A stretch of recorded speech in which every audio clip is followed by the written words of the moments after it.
Imagine living hundreds of years, exploring various lands, mastering the essence of magic itself, and even slaying the demon king only to think nothing of such achievements. But when your former party members begin to pass due to old age, you begin to rediscover memories you once thought insignificant and live life to the fullest, discovering what it truly means to live in the moment. Our story starts with our group of heroes heading to the royal capital, all wondering what types of celebrations are happening in town. The hero wonders what types of jobs they'll have in the future, especially because the Demon King is now defeated, prompting the priest to wonder if he can find a job where he can drink. The hero turns to the elf, Fern, asking Fern how she'll spend her life, especially since elven lives are very long. As the hero's party march through town, they are praised and celebrated, only to stand before the king, who acknowledges their party to house Himmel the hero, Eisen the warrior, Hyder the priest, and Fern the mage. Thanking the heroes for slaying the Demon King, we cut to that night where the town is celebrating their newfound peace, cutting to Himmel, who tells everyone that there will be statues of them erected. As Fern mocks the town for only giving them 10 copper coins when they first started their adventure, Hyder states that everything is now behind them, and instead, they should celebrate. As the gang gaze off into the night sky, they all acknowledge that it's been 10 years since they started adventuring, reminiscing on their first day, where Himmel and Eisen were almost executed for bad-mouthing the king.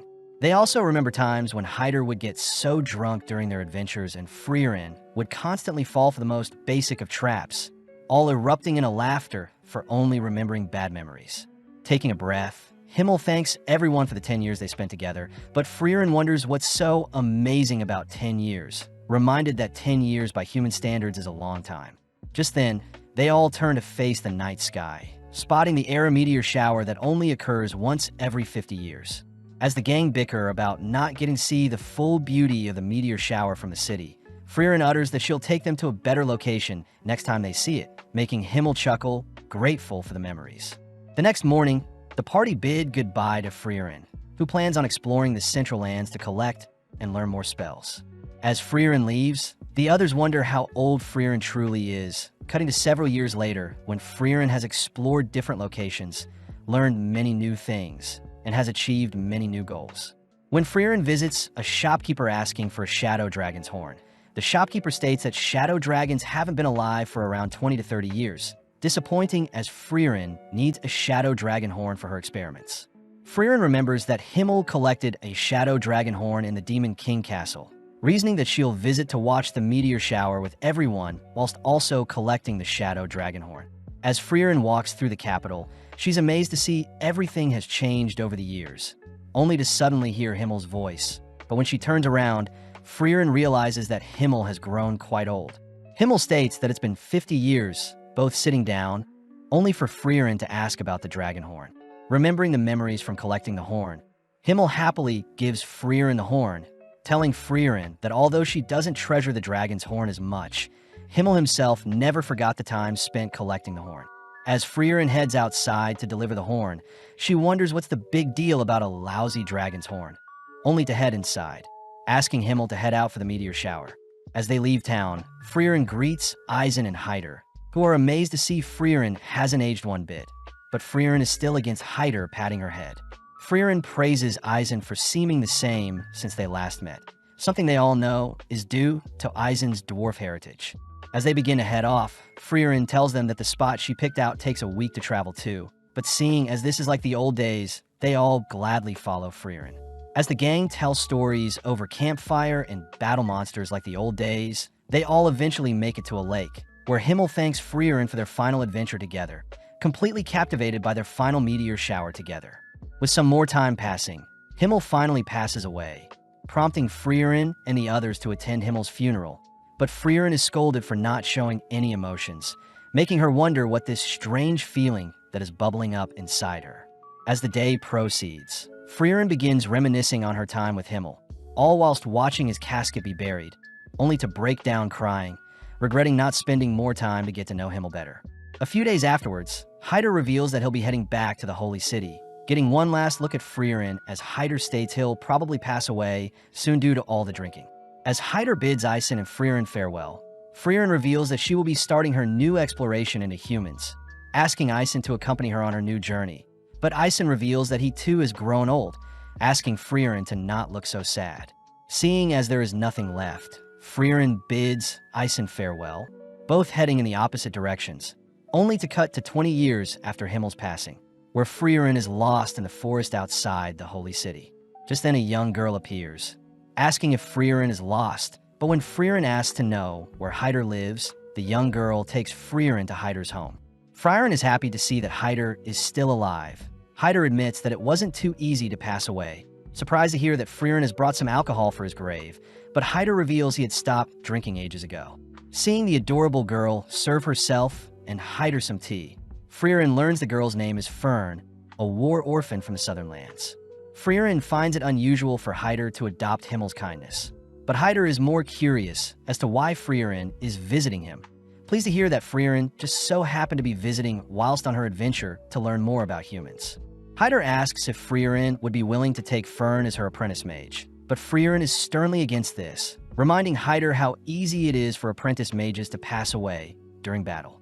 Understanding of Frieren's decision, Hyder gives Frieren an ancient grimoire from the tomb of Uig the Sage, a book meant to contain lost spells for resurrection and immortality. Amazed that such a grimoire still existed, Frieren states that it'll take at least 5 to 6 years to decipher the text, but upon hearing this, Hyder utters that he is indeed quite afraid of dying, asking for Frieren to give him the slightest hope for immortality. As repayment for the grimoire, Frieren agrees to teach Fern some spells. Cutting to later that day, where Frieren had finally managed to track down Fern waiting for her on the cliff of a forest, impressed that Fern is able to conceal her mana so well. Fern states that Hyder will give Fern the title of mage if Fern manages to blast a hole in a boulder across from them, something Frieren praises Hyder for setting Fern. Out of nowhere, Fern conjures a powerful beam of magic, but the beam falls short of reaching the boulder, giving Frieren some motivation to teach Fern, happy to hear that Fern likes magic just like herself. Taking Fern to a nearby waterfall, Frieren tells Fern that long-range magic consists of 3 key factors, these being mana capacity, strength of firing the spell, and the level of the mage itself. When Fern confirms she knows this already, Frieren states that Fern's spell falling short means Fern is lacking in mana and firing strength, something Fern will need to spend time on. Seeing Fern upset, Frieren reminds Fern that her magic control is still very high, something very unique, especially for such a young age. That night, Frieren shares a meal with Hyder and Fern, only to end the night by studying the grimoire. With several years of Frieren training Fern passing by, all three spend time together whilst Frieren continues to decipher the grimoire, but having lost track of time, Frieren reports to Hyder that Fern has grown so much in 4 years. With Hyder happy to hear that, Frieren mentions how she'll probably finish deciphering the grimoire before Fern becomes a fully fledged mage. But as Frieren turns to check on Hyder's reaction, she spots Hyder has collapsed. Frieren helps move Hyder to his bed, hearing Hyder apologize for the trouble, coincidentally asking Frieren to not look so sad. With Frieren promising to decipher the grimoire fast, Frieren first heads out to inform Fern that Hyder has collapsed, asking Fern to halt her training to look after Hyder. Sadly, Fern states that if she stops now, she won't be able to show Hyder how strong she's gotten before Hyder passes, revealing that Hyder was the one that saved her. Flashing back, a young Fern is seen grasping onto a necklace with a picture of her family, wondering if she should take her own life. Out of nowhere, Hyder appears, advising Fern to reconsider her actions as Hyder once had a friend that had passed away. Hyder states that his friend was the epitome of justice, and Hyder had wished that his life was taken instead of his friend. But since his friend is no longer with him, Hyder states that he'll stay alive to ensure the memories of his precious friends' lives on. With the young Fern remembering the memories she had with her family, Fern in the present declares that Hyder had always feared leaving Fern all alone.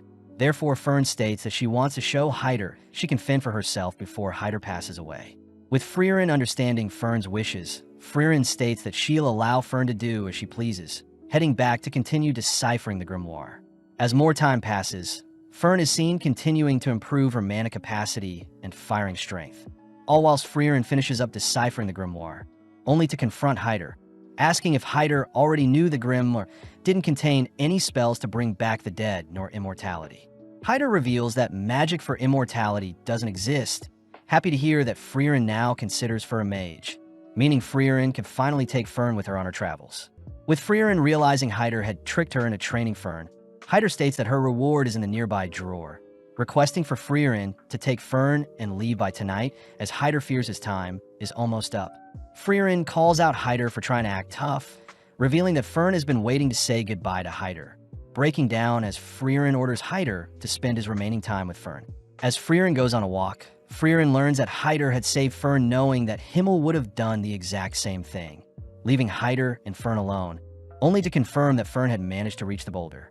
The next day marks the death of Hyder, prompting Fern and Frieren to pour out some booze on Hyder's tombstone, only for them to head elsewhere. With 26 years passing since Himmel's death, Fern and Frieren continue to adventure together, both completing tasks in order to acquire new spells. Their most recent spell produces warm tea, whereas some previous ones involved removing rust from bronze statues and turning sweet grape sour. As the two head to their next adventure, they meet up with an old lady, only to be guided to a disheveled statue of Himmel. The lady reveals that her town was attacked by a monster years ago, but luckily Himmel had arrived and saved them, ultimately leading to a statue of Himmel being erected in his honor. When the old lady mentions how sad it is to see the statue all beat up, Frieren corrects her, stating that it's Himmel's fault for accepting a statue of himself to be made in the forest, something that reminds the lady that there was an elf accompanying Himmel at the time. Without saying any more, Frieren helps clean up the statue, pleasing the lady, but the old lady finds it sad that the scenery around the statue is too plain. Before Frieren can use a spell to grow some flowers, Frieren suddenly remembers Himmel's favorite flower, the blue moon weed. As the old lady takes them back to her home, she's surprised to hear Frieren knows about the blue moon weeds, as they used to grow in a nearby forest, but have since long died out. Seeing Fern acting weird, Frieren asks to see what Fern is hiding, discovering that Fern was trying to hide seed rats in her coat, intending on setting them free. With both girls heading out, Frieren states that they'll be heading to the nearby forest in hopes of finding some blue moon weeds, something Frieren acknowledges is for her own selfish desires.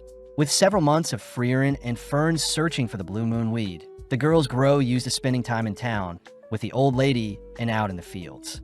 One day, Fern has a chat with the old lady, sad to see that Frieren is fixated on searching for this non-existent flower, even though Frieren could be saving lives. Hearing Fern so intellectually convey her feelings, the lady hands Fern a bag of seeds, asking Fern to tell Frieren how she truly feels.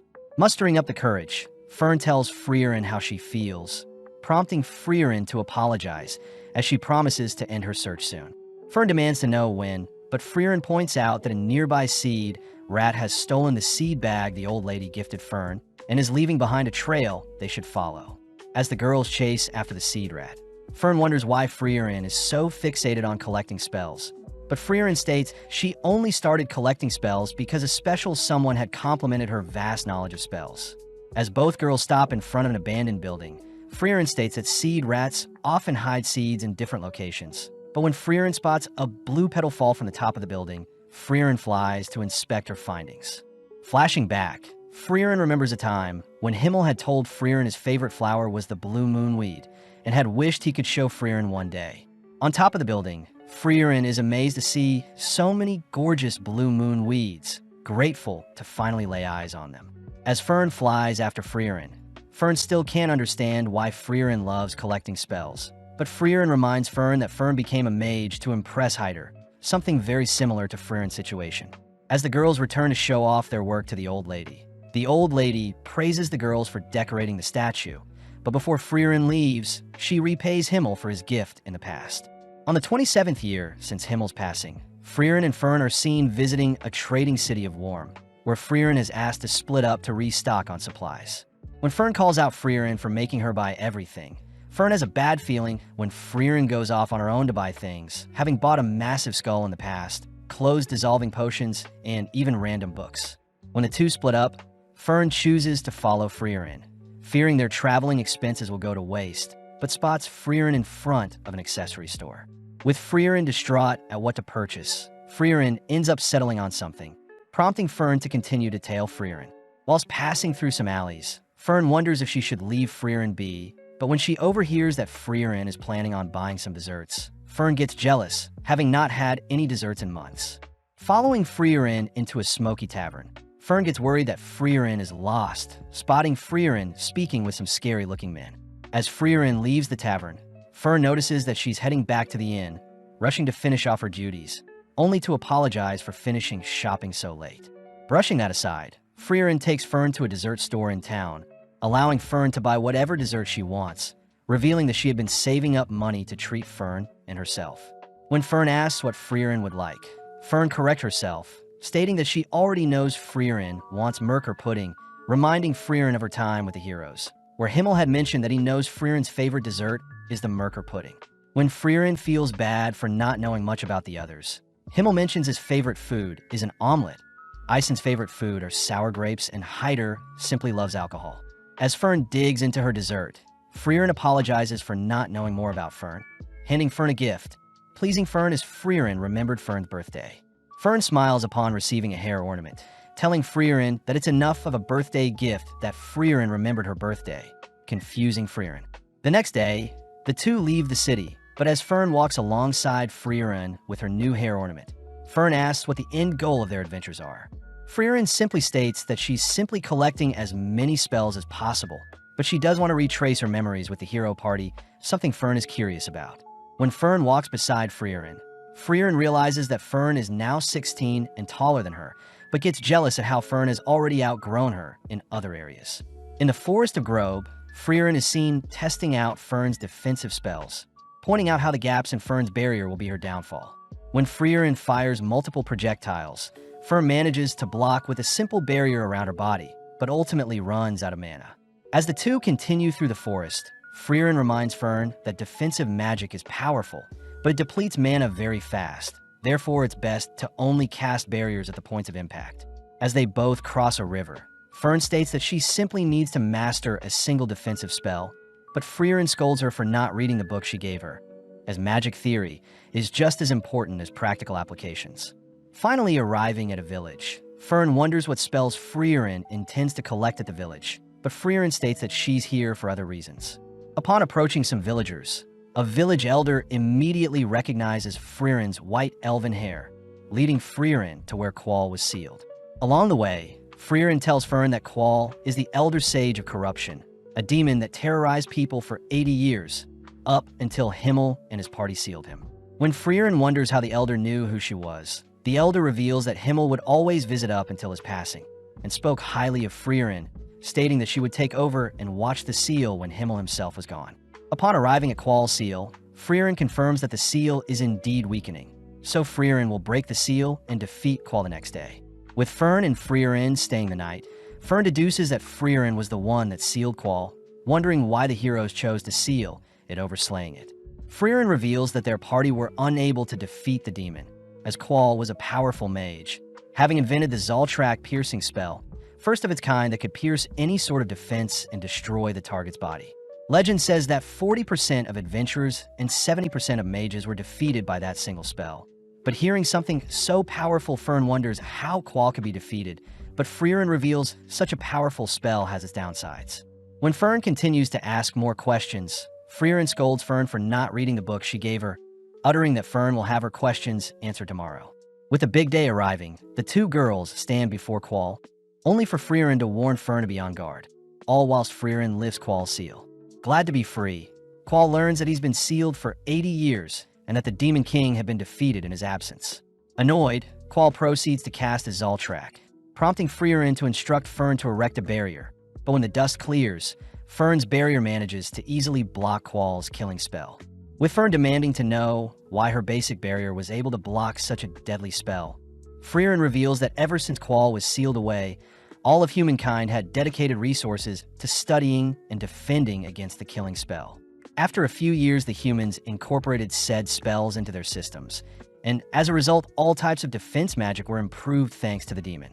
Amazed at what the humans were able to develop in the 80 years that he was sealed, Qual immediately begins analyzing Fern's barrier, noting how the barrier changes depending on the type of offensive magic, meaning the spell consumes a huge amount of mana. As Qual erupts with power, Frieren orders Fern to protect both of them as efficiently as possible, prompting Fern to erect barriers only in the location of Qual's projectiles. Unleashing a massive beam of magic, Qual is impressed that Fern is still able to block his overwhelming magic, but having forgotten about Frieren, Qual helplessly watches as Frieren casts her own Zaltrak killing spell. As Qual begins to disappear, Frieren and Fern head back to the village where Frieren is thanked by the village elder, grateful that they can now live in peace. When the elder hands Frieren his hat, Frieren recognizes the elder as the cheeky brat that flipped her skirt when they first sealed Qual. As the girls leave by carriage, Fern is seen finally reading the book Frieren gave her, but Frieren is glad that she could fulfill Himmel's trust and bring peace to the village once and for all. With the girls heading over to the Grand Channel, Frieren is sad to see the beach is littered with debris, unfortunate as the nearby village used to all clean the beach, but now there isn't enough manpower to tidy up the beach. The village elder requests that Frieren clean up the beach, handing Frieren a grimoire belonging to the legendary mage Flam. But Fern notices something suspicious. As Frieren accepts the offer, the elder leaves for now, but Fern states that she believes the grimoire is fake, something that Frieren already knows. Frieren is happy to see that Fern has been studying, revealing almost all books about Flam are usually fakes, but Frieren states that she needed an excuse to help return the beach to its former beauty. Skipping ahead to when snow has begun to fall, Fern is seen visiting a local bakery, chatting with the shopkeeper as Fern has been frequently purchasing bread from the bakery in the past 3 months. With Fern noting how it's already winter, Fern returns to a messy room, disappointed as Frieren is still asleep. As Frieren struggles to leave her bed, Fern is forced to help prepare, feed, and dress Frieren, dragging the sleepy elf through town and towards the beach. As the girls begin cleaning the beach, Fern points out how sloppy Frieren is, having been forced to take care of Frieren as if she were Frieren's mother. Fern wonders how Frieren behaved during her time with the hero party, but Frieren mentions how they were all very okay with Frieren oversleeping, but Frieren did get scolded once. With Fern curious to know more, the girls wrap up the day with a big fire using the debris, only to enjoy a nice dinner, reporting to the elder that they only have 1/3 of the job left. The elder wonders if the girls will be done by the New Year's festival, something Frieren says will be possible, but when the elder mentions how Frieren can finally join them and watch the sunset this time, Frieren acts awfully cold. The next day, Fern asks if the reason Frieren wanted to clean the beach was related to the festival, learning that every new year, the villagers would watch the sunrise.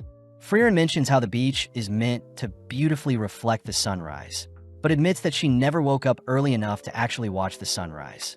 With more time passing by, Fern continues to nurture our poor Frieren out of bed, both exploring the wrecked ships, discovering hidden gems, only to officially clean the beach of all debris. Completely mesmerized by the beach's beauty, the elder asks if Frieren will be joining them for the sunrise this year, shocking Fern when Frieren agrees to wake up early to see the sunrise. Fern wonders if Frieren will be able to wake up in time for the sunrise, but Frieren states that she'll simply stay up all night and that she wants to see what's so amazing about this sunrise. As Frieren stays up that night, she thinks about a time when Himmel had scolded Frieren for sleeping in and missed the New Year's sunrise in the same village. Confused as to why a mere sunrise would cause Himmel to be so upset they didn't get to see it together. Sadly, during the morning, Fern realized that Frieren is fast asleep, forced to drag Frieren out of bed, fearing that they'll miss the sunset. With both girls staring out into the horizon, Frieren notes how there is nothing special about the sunrise, but upon seeing that Fern is mesmerized by the sunrise's beauty, Frieren admits that Himmel was right, as she's enjoying the sunrise with Fern. Flashing back, we see Frieren and the hero party visiting the graves of Eisen's family, learning that his village was attacked by demons. Hyder chooses to kneel before the graves, praying for their souls to go to heaven, but Eisen mentions how he doesn't believe in the afterlife, prompting Frieren to reveal that thousands of years ago, everyone believed there was no afterlife. But since magic can't observe where souls go, it's hard to define what is truth and what isn't. Hyder states that since there is no actual proof for either side, Hyder likes to think there is a heaven. That way the people that are doing good for the world can at least pass believing that their life was worth it. With the hero party joining Hyder in praying for Eisen's family, we cut to the present where Eisen is once again praying for his family, currently located in the Brett region.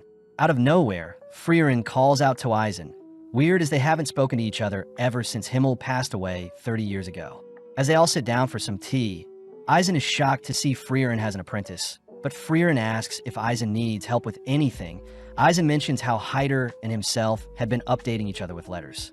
Heading out, they all head to Volume 50 Basin, a location Frieren recognizes, learning that Eisen intends to search for notes from Flam, the legendary mage. When Frieren reminds Eisen that most records on Flam are fake, Eisen reveals that Hyder had figured out the general location of Flam's true notes, based on records from the Holy City. With Frieren convinced, they all agree to start looking for a massive tree. But upon seeing Fern disappointed, Frieren states that they should hurry, surprising Eisen as Frieren never cared for anyone else's time. With the gang beginning to search the entire forest, they spend the night eating and sleeping in the forest, only to search across the sea and in the skies. One day, Fern states that she has found a massive tree near some ruins, all beginning to head towards the tree. But Frieren uses the opportunity to ask Eisen why he's searching for Flam's notes. Eisen reveals that on the day of Himmel's death, Eisen had seen how regretful Frieren felt for not using more time to get to know Himmel, revealing that the notes left behind were said to allow contact with the dead. When Frieren states that she doesn't believe in such nonsense, Eisen states that it's better to know for sure. Plus, Eisen and Hyder had agreed prior to help Frieren get to know Himmel better. Having made it to the massive tree, Fern states that there is a powerful barrier surrounding the tree. But when Frieren heads over to inspect the tree, she utters that even after 1,000 years, her master is still superior to her. Flashing back, Frieren is seen with her master, wondering why her master is so fixated on protecting a small sapling. But her master states that in 1,000 years' time, Frieren will grow to appreciate it, asking Frieren to trust in her teachings, especially since Frieren's master was Flam, the legendary mage. Within an instant, Frieren dispels the barrier guarding the entrance to Flam's notes. Upon glancing at the notes, Frieren is surprised the notes had already been opened to the page regarding communication with the dead, surprised her master knew Frieren would return. Flam's notes recount that the north of the continent housed the land of Oriol, where all the souls rest, a location that Flam had used to speak with her fallen allies. When Fern wonders if the notes can be trusted, Eisen reminds Frieren to consider the best-case scenario when unsure, prompting Frieren to reveal that Oriol is in the same direction as Indy, the current Demon King Castle. With Eisen asking Frieren to go for Himmel's sake, they all head back home via carriage, where Frieren is fast asleep, dreading the thought of going to such a cold place like the Demon King's castle. Sparking up a conversation, Eisen asks how Frieren is treating Fern, impressed to hear that Frieren is retracing her adventures with the hero party, but is also trying to get to know Fern better. Hearing this, Eisen thinks back to how cold Frieren was back then, having never imagined Frieren would take on Apprentice, but reassures Fern that Frieren is a great teacher. As they all return to Eisen's home, Eisen apologizes for not coming with them, checking to see if Frieren remembers the path to Indy, relieved to hear Frieren still remembers it to be through the Will region, across the Regal Canyon and past the Northern Land checkpoints. As Frieren begins to leave, Eisen informs Fern that it'll be a 10-year adventure, reminding Frieren of her adventure with the hero party, but Frieren states that it won't take too long. As Fern leaves with Frieren, Fern thinks about how she spent half her life with Frieren, flashing back to one of Fern's last conversations with Hyder. Hyder jokes about haunting Fern if she doesn't behave around Frieren, but Fern surprises Hyder with how mature she's grown, making Hyder promise to visit her when he passes. With Fern resting by Frieren's side, the girls ride a carriage to the nearby town of the Will region. But as the girls head through town, they're stopped by a shopkeeper that warns the girls not to go into the mountains. The shopkeeper says there are rumors of ghosts taking people away, but when Frieren gets curious about what type of ghosts, the girls head around town asking for everyone's stories. Apparently, the townsfolk saw ghosts of their departed family in the mountains, with some people saying that the ghosts spoke. When Fern wonders if it is the work of undeads, Frieren states that undeads wouldn't appear as ghosts, as undeads normally appear in the form of rotting corpses or skeletons. With the girls heading to the rooms, Fern notes how Frieren probably knows what is causing the ghosts to appear in the mountains, but is cut off when Frieren states that they'll only be staying for a single night in town. Fern demands that Frieren help out the villagers, but seeing Fern so serious about helping the villagers, Frieren agrees to help. As both girls head into the mountains, they explore the locations of said disappearances, where Frieren quizzes Fern on what type of magic created the ghosts, satisfied to hear Fern believes it's illusion magic. Heading deeper into the mountains, Fern briefly remembers a monster that used illusion magic to hunt its prey. A monster Frieren states is the Einsam. The Einsam usually uses illusion magic, creating phantoms of people's loved ones to lure them and only to devour the targets. Luckily, Frieren mentions how the Einsam's illusion magic can be easily destroyed by a mage's projectile. but warns Fern that it may be difficult, as Frieren had to destroy the illusions of her master begging for her life.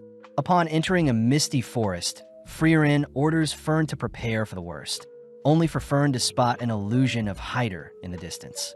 Preparing to destroy the illusion, Fern suddenly hears Hyder speak fondly of her, realizing the monster is using Fern's memories to put Fern at ease.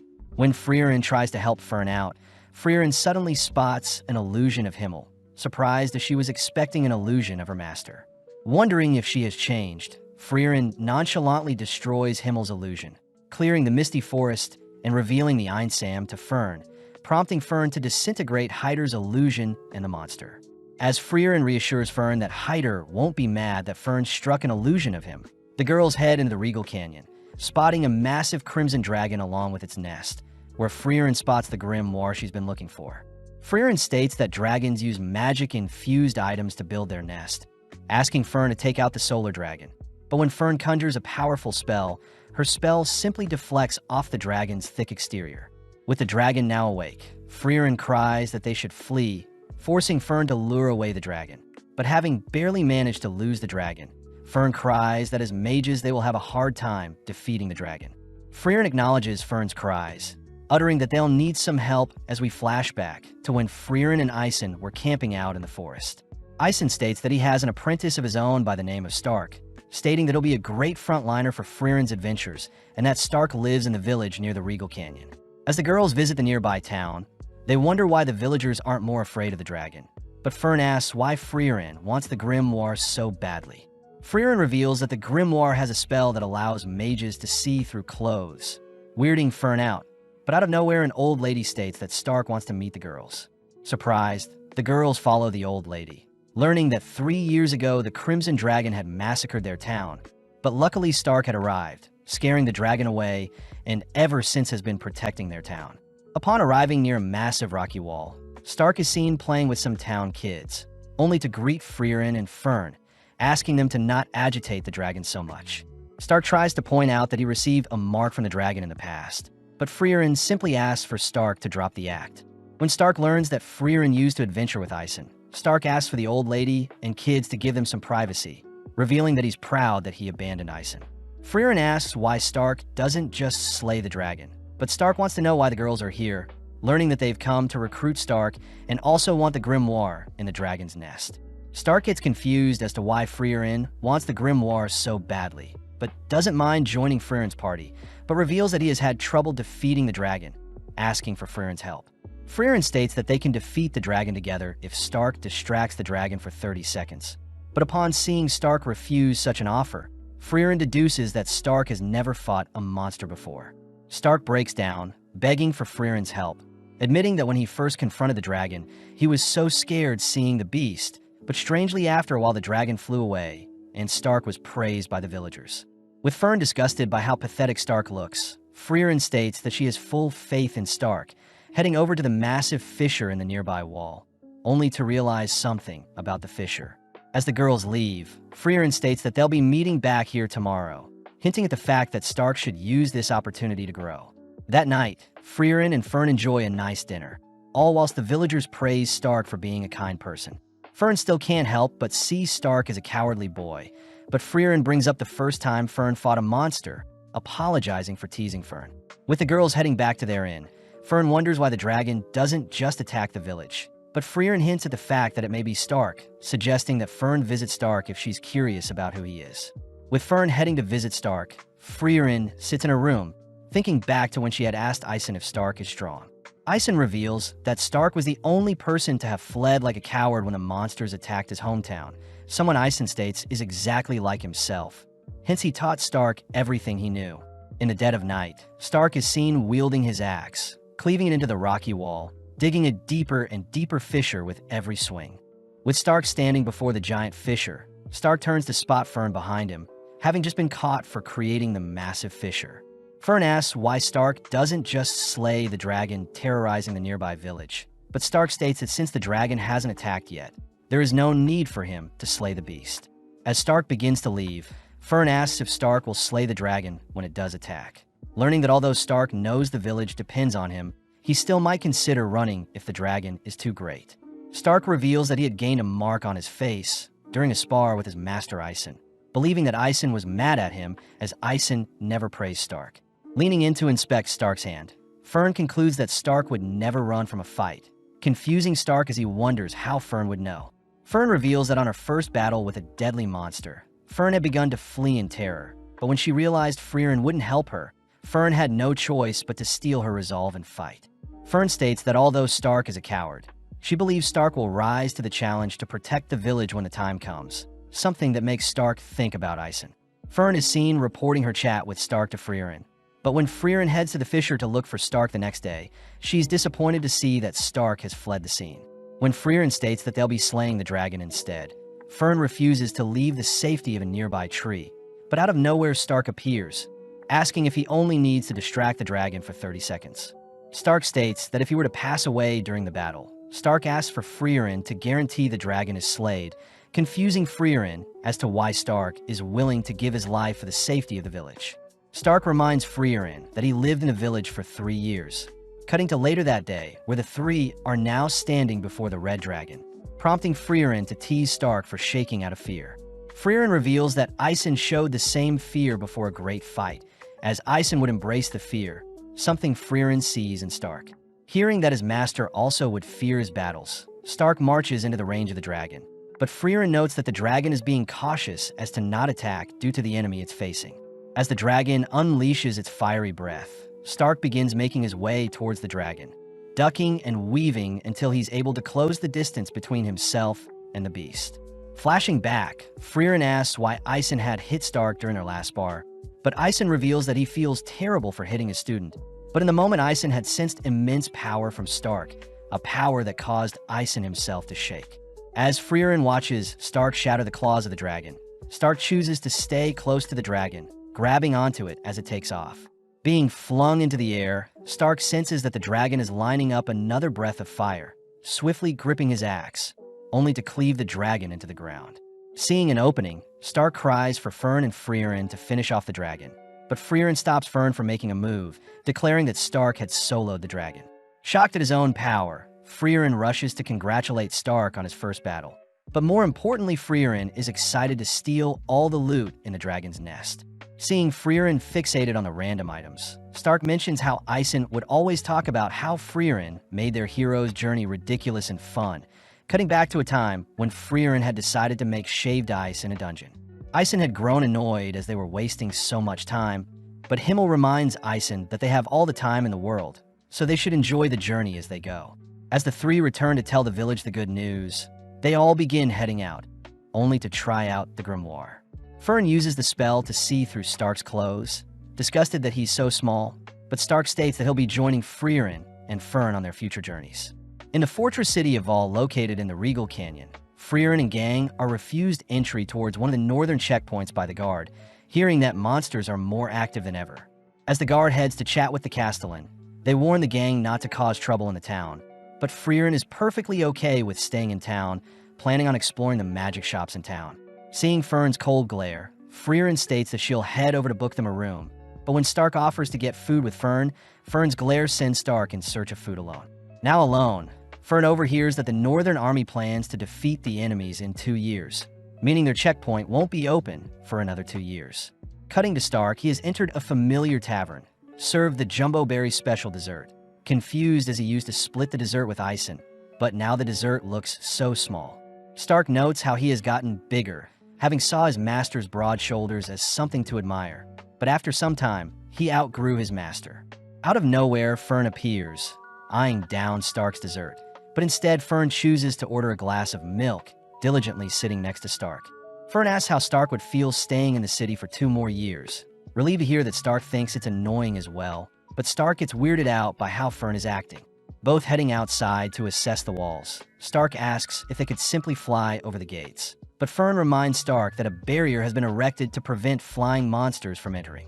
With no other choice, they head over to the Merchants Guild, but are sad to learn that all trades towards the northern land have been shut down, meaning that they can't sneak out via that way either. Coming up with another idea, the two decide to visit the Black Market and Thieves Guild, using Stark's connections and demeanor to find a solution, but sadly there is still nothing that can be done. As the two stand above the walls overlooking the view, Fern wonders why Stark is being so cooperative, deducing that Stark has an ulterior motive to leave the walls. But Stark simply utters that he's running out of time. Stark mentions how Sain and himself visited this exact location when he was younger, telling Stark stories about how he visited the northern lands with his hero party and had enjoyed every second of the 10-year journey. Stark reveals that he intends on having a great journey with Fern and Fern, promising to return and repay Sain with stories of his own before Sain passes. As both return to town, Fern spots Fern acting strange, cornering Fern in an alley only to learn that the town's guards are looking for Fern. Out of nowhere, the same guard at the checkpoint kneels to apologize to Fern, prompting the castellan of the city to apologize as well for his guard being so rude to Fern. When Fern reassures the castellan that she wasn't offended, the castellan believes that Fern is here to slay the remnants of the Demon Lord's army, permitting Fern to pass through the checkpoint. But this disappoints Fern, with the town throwing a massive celebration to acknowledge Fern and her party's departure. Fern mentions how she never liked the outlandish welcomes and departures. Stark wonders if this is how Sain felt, making Fern suddenly remember a similar time when she departed with the hero party, curious as to what parallels will arise next. Flashing back, Fern is seen walking alongside the hero party, all discussing the validity of Flam's grimoire, especially with the countless fakes and imitations that exist. Waking up early, Fern spots Stark and Fern making breakfast, shocking Fern as this is a rare scenario. Later that day on the road, the gang were tasked with clearing a path for a merchant, grateful as the road had been blocked off due to a landslide.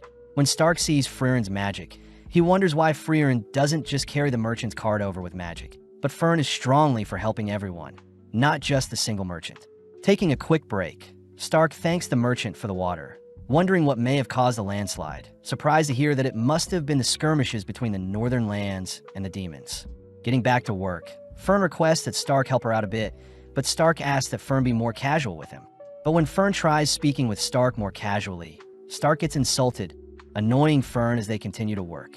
With the road cleared, the merchant offers to lead the gang to the nearby village, amazed that he finally got to meet an elf. Fern acknowledges that although elves live long lives, elves are slowly going extinct, as most don't intend on reproducing, with the most recent elf Fern met being around 400 years ago. Finally arriving at the town, the gang spot a line of merchants lining up to enter the town, learning that tonight is the Liberation Festival. The festival is meant to commemorate the hero party ridding the area of demons, and involves decorating the statues of the heroes in town. Fern still can't understand why humans throw parties, but the merchant reminds Fern that it's been 80 years since the Demon King was slayed, and in human years, 80 years is a whole lifetime. Flashing back, Fern remembers a time when Himmel had requested that their statues be placed through various towns, annoying Fern as she believed Himmel simply wanted to show off. But Himmel reveals that the statues are meant to remind Fern of their adventures together as the hero party. That night, the gang stand among the crowd, watching as the hero party is celebrated, but the merchant does note how Fern looks very similar to the elf statue. The next morning, they continue their journey, heading to the Graf Granat's domain, where they notice an abundance of guards surveying the town. When Fern wonders who should do the shopping, Fern suddenly freezes, equipping her staff, only to state that she senses demons approaching. When some demons turn the nearby corner, they spot Fern charging up a spell, but luckily a nearby knight tackles and stops Fern from firing the spell.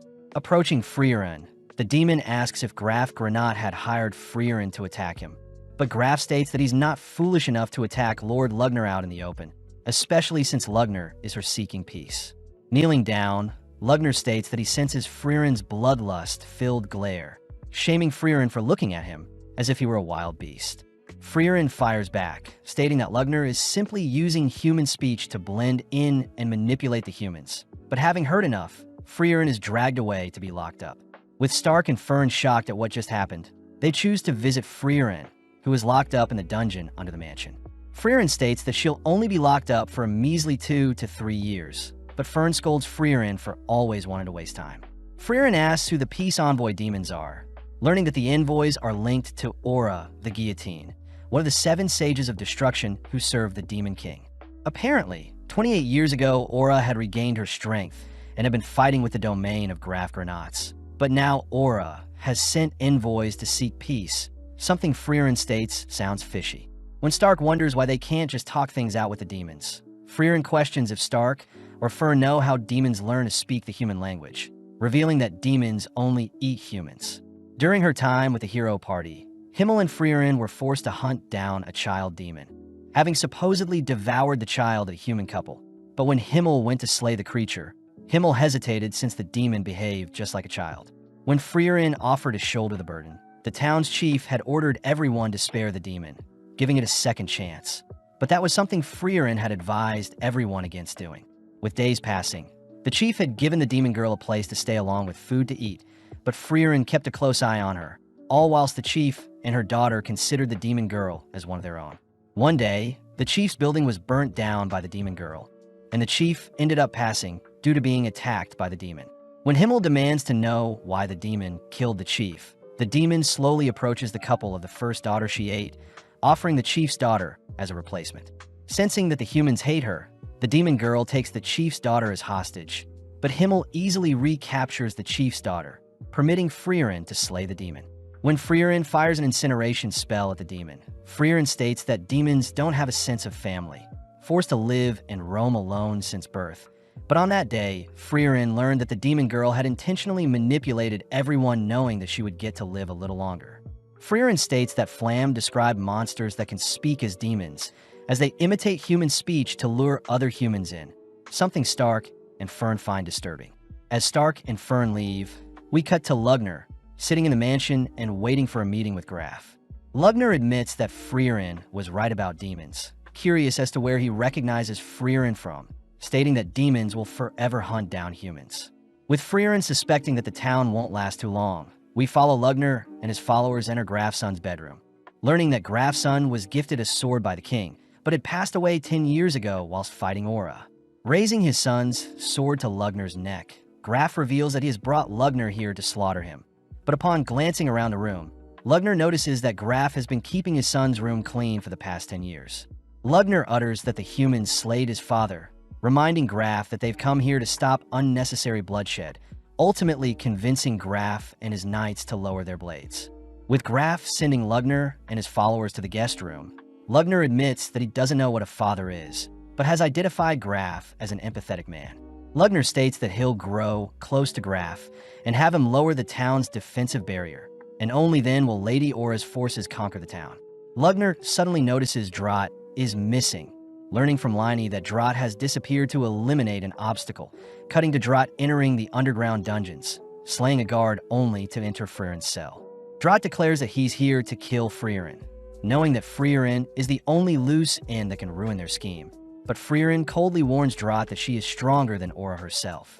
Smirking, Drat doubts Frieren's strength, dragging her into the air with a single wire around her neck, impressed that Frieren had encased her neck with mana to prevent her decapitation. Drat states that his wires are the strongest amongst all the demons, tugging harder on the spell, but Frieren still manages to defend her neck. When Frieren admits defeat, Drat smirks, but Frieren scolds Drat for letting his guard down, suddenly cutting off one of Drat's arms. When Drat tries to bind Frieren with multiple wires, Frieren simply severs Drat's other arm, instantly slaying Drat before he can speak. Frieren states that she'll simply slay the other two demons and convince Graf that the demons are evil, but upon exiting her cell, Frieren discovers the guard Graf had dispatched. Cutting to Stark and Fern, they enjoy a nice meal in the peaceful town, both shoveling down their food, as they realize they need to convince Graf to free Frieren before any harm befalls the town. Stark notes how earlier he could sense Lugner's immense power. Pissed that Lugner didn't even pay attention to Stark, as Lugner knew he could dismantle everyone but Frieren in mere seconds. Beginning to shake out of fear, Stark accidentally spills his drink on himself, offered a handkerchief by Fern. As Stark cleans himself up, they both agree that they need to head over to protect Graf in case the demons attack. But when Stark tries to return the handkerchief, Fern prefers Stark keep it. Following Liney and Lugner, Liney reports that she can no longer sense Drat nearby, curious as to who Frieren is, but out of nowhere Graf and his knights rush into the room. Graf reports that Frieren has escaped, prompting Lugner to offer up Liney's location magic, but Graf refuses, asking where Drat is. When Lugner tries to come up with an excuse, Graf has his men surround Lugner and Liney, revealing that he knows Frieren is a powerful mage, demanding once more to know where Drat is. With no other option, Lugner draws his own blood, instantly decapitating all the knights in the room, only to turn his attention to Graf. Lugner reveals how excited he is to finally be killing, nonchalantly pricking his own finger on Graf's sword, only to use the blood to pierce Graf's stomach. With Graf bleeding out, Lugner states they need Graf to help remove the town's barrier, cutting to later that evening where Stark and Fern are walking through town, only for Fern to detect Frieren in a disguise. Fern asks why Frieren escaped, learning that Frieren disposed of one of Lugner's demons, but had to escape since the guard outside her door was killed, and Frieren didn't want to be blamed for slaying the guard, since demon corpses dissipate into mana and leave behind no trace. Frieren states that she'll be leaving town, but Fern and Stark remind Frieren that there are still demons in town, making Frieren suggest that Fern and Stark handle the demons in town. Seeing the two unsure about their skills, Frieren reassures the two that they'll be fine, inspiring Fern to drag the cowardly Stark towards the demons. At the same time, Frieren detects a powerful ball of mana 10 kilometers from town watching them, deducing that it must be Aura the guillotine, but knowing that Aura is strong, Frieren reasons she should finish this quickly.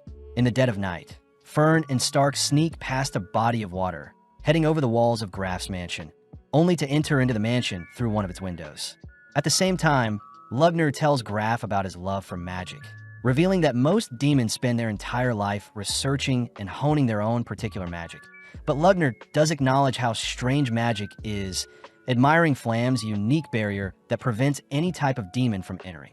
Lugner speculates that Flam's genius barrier casted 1,000 years ago is stronger than any present spell, but since Graf and his Granat family has maintained the barrier for generations, Lugner demands to know how to control the barriers, leaving Lugner to consider his options. Lugner orders Liney to search for any grimoires in the bedroom, whilst he searches the study room. Seeing an opening, Stark sneaks into Graf's room, attempting to free Graf, but his trembling hands fail to cut the magic binds around Graf. Graf asks Stark to take his Granat amulet and flee with the citizens, but Stark refuses, stating that he won't leave Graf behind. Out of nowhere, Lugner and Liney reappear, demanding to know if Graf knows Stark, but Graf simply states he's a lost child. When Lugner agrees to let Stark flee, Graf feels bad, spotting how much Stark is trembling, but Stark gets annoyed that Lugner is underestimating him. Gripping his axe, Stark dashes behind Lugner, managing to land a slash, but Lugner simply uses his blood to repel Stark backwards, conjuring a massive blood hand to pin Stark to the ground.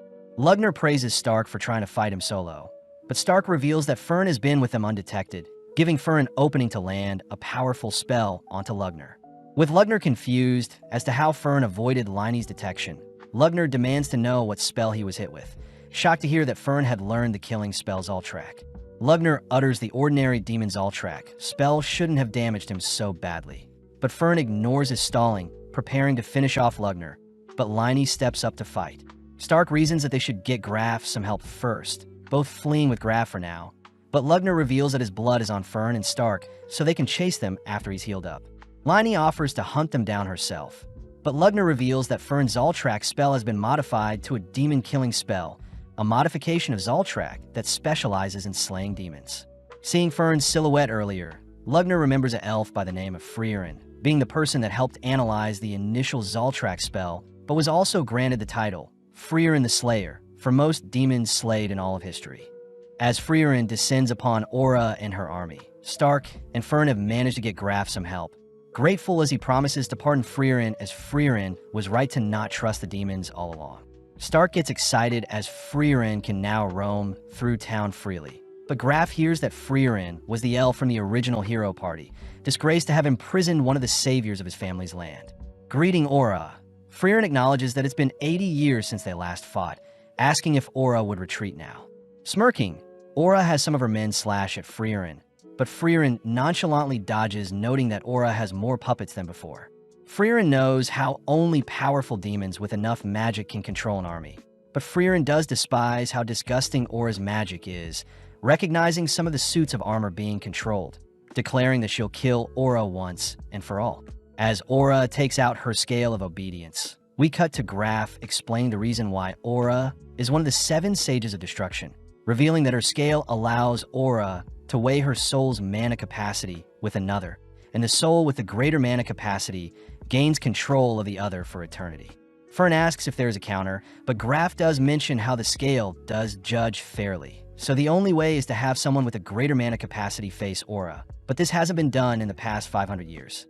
Graf also reveals that souls with great wills can temporarily break the mind control, but Stark knows that it's a temporary solution, since Aura would simply get rid of those with strong wills to avoid any loose ends.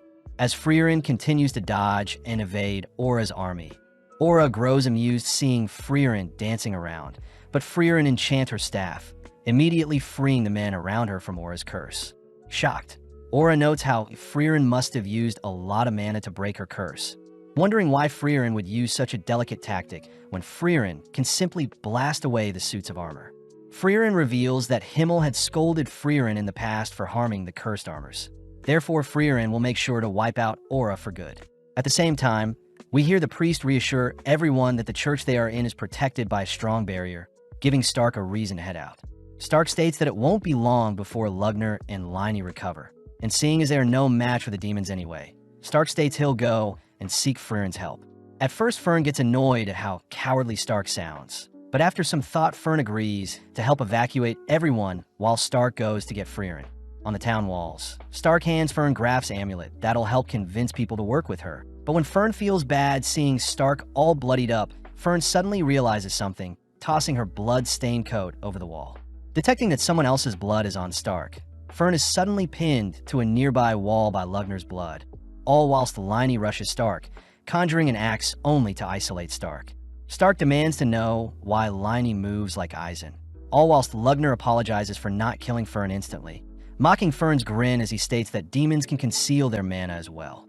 Annoyed at how much Lugner is talking, Fern asks for Lugner to simply finish her off, but Lugner is more curious as to how strong Stark is, amused to hear that Stark is Eisen the hero's best student.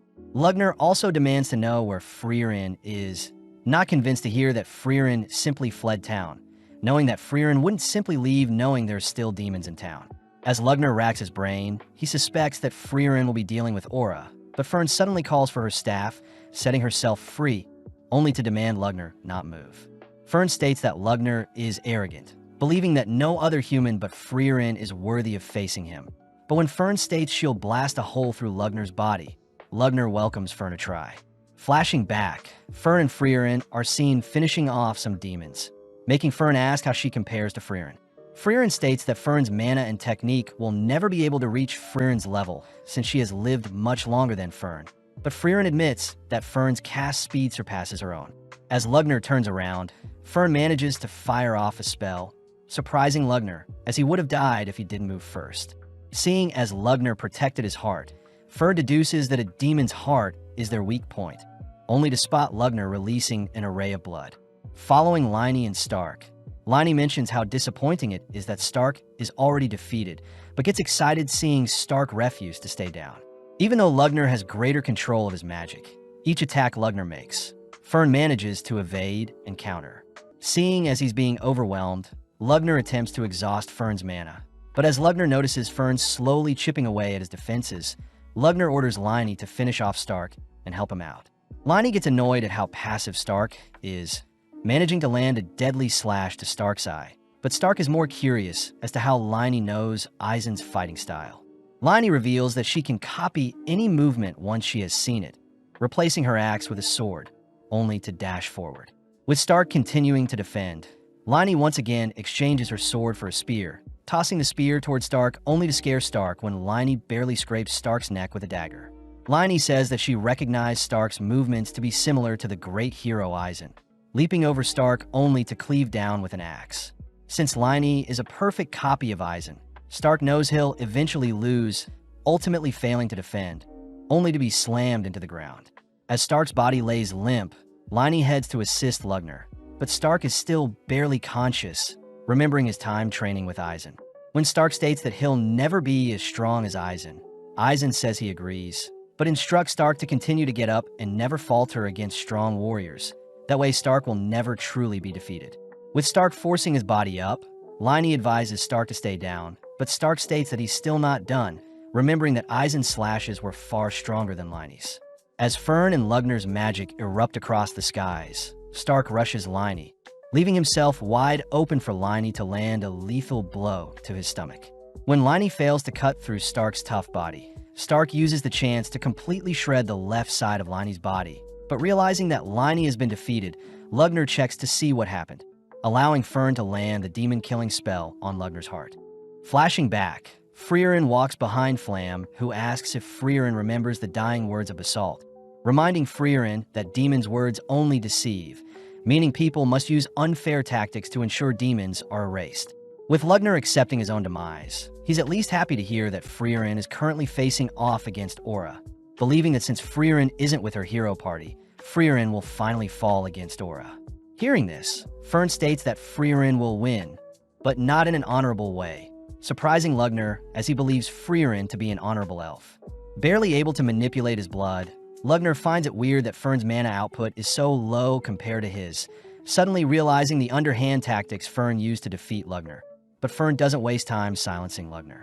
Cutting back, we see Flam stumble upon a ruined village, saddened to see that demons had raided the village, and all that's left is Basalt the Throned Shell, a once leader in the Demon King army. Spotting a single person alive in the village, Flam asks a younger Frieren if she was the one that slaughtered all the demons, amused to sense Frieren's overflowing mana capacity. Flam scolds Frieren for facing the demons head-on, reminding Frieren that she should fight with surprise attacks. But before Flam can leave, Frieren states that Flam and herself are pretty alike, able to sense that Flam has an even greater mana pool than herself. Impressed, Flam begins carrying Frieren on her back, declaring that Frieren will be her apprentice moving forward, but Frieren refuses. Flam reminds Frieren that she'll probably die if she's left alone, suddenly sensing that they're being followed by even greater demons than Basalt. Flam notes how the demons concealed their mana, preparing for a sneak attack, but upon realizing that Frieren and Flam were mages, they chose to pridefully reveal themselves. The demons order Flam to leave the elf behind, but seeing as she has no reason to refuse, Flam sets Frieren down, but reminds Frieren that the demons are very cocky and proud. In an instant, Flam lets out an explosion, completely wiping away the demons, shocking Frieren as Flam had concealed her true mana output, only to surprise and slay the demons with her true power. Flam admits that the tactic is quite frowned upon, but taking Frieren home, Flam is happy to see that Frieren is recovering quite quickly. Heading through a forest, Flam and Frieren both reveal that they despise demons, having both lost their loved ones to demons, but they also both love magic. Flam suggests that only the two of them should become cowards when it comes to magic, instructing Frieren to first cut down her mana output to only 1/10, impressing Flam to see Frieren learn very fast. Flam says that they'll go over the basics first, instructing Frieren to continue to mislead demons for the rest of her life. But as we cut back to Aura, she realizes that Lugner and Liney have been dispatched. Frieren utters that Aura has failed her mission, prompting Aura to settle for taking Frieren's life, unveiling her scale of obedience as Aura knows Frieren has drastically depleted her mana during battle. Frieren knows the scale will force the person with a lower mana capacity to bend to the will of the greater mana holder, commending Aura for exuding an overwhelming mana pool, having lived and trained for 500 years. Frieren does admit that it appears that Aura has the greater mana pool, but mentions how demons are incapable of suppressing their mana pool, flashing back to when Frieren had asked Flam why that is so. Flam states that demons are quite simple creatures, just like how humans use wealth to show status.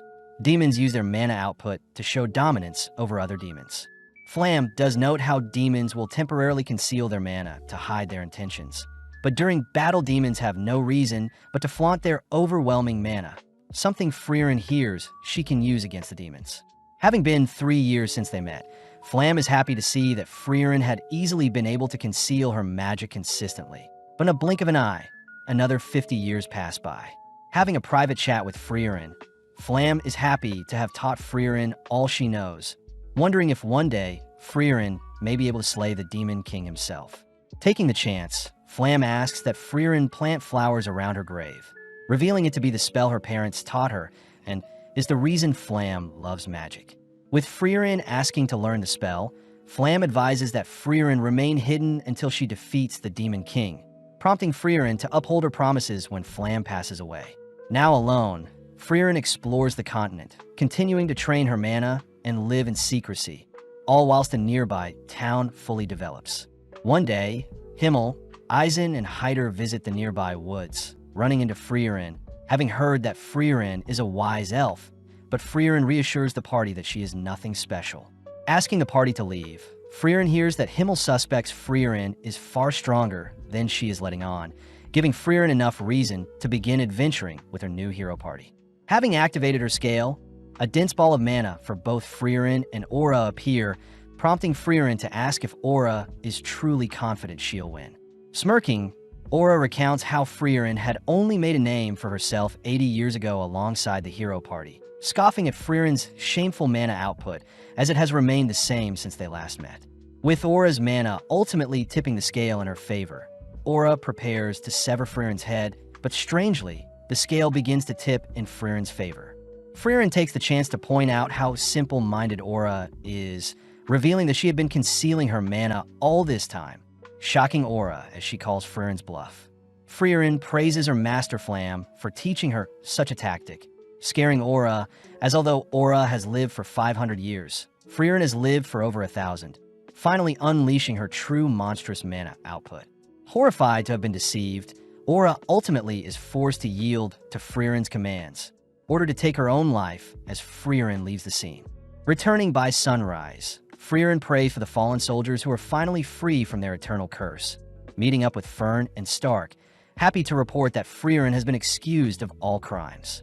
As Graf thanks Frieren for preserving the bodies of the past heroes, Frieren explains that Himmel had instructed Frieren to treat the dead with respect, but Frieren also congratulates Fern and Stark for successfully defeating powerful demons.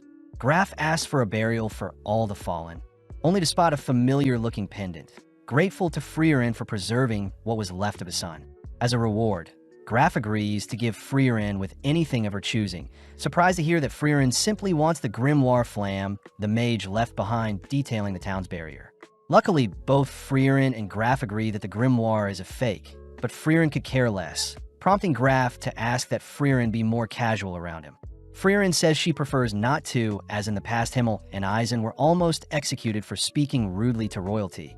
But this reminds Stark that Graf had threatened to execute him for speaking casually earlier, comedically fainting at the sight of a lumberjack appearing in the room.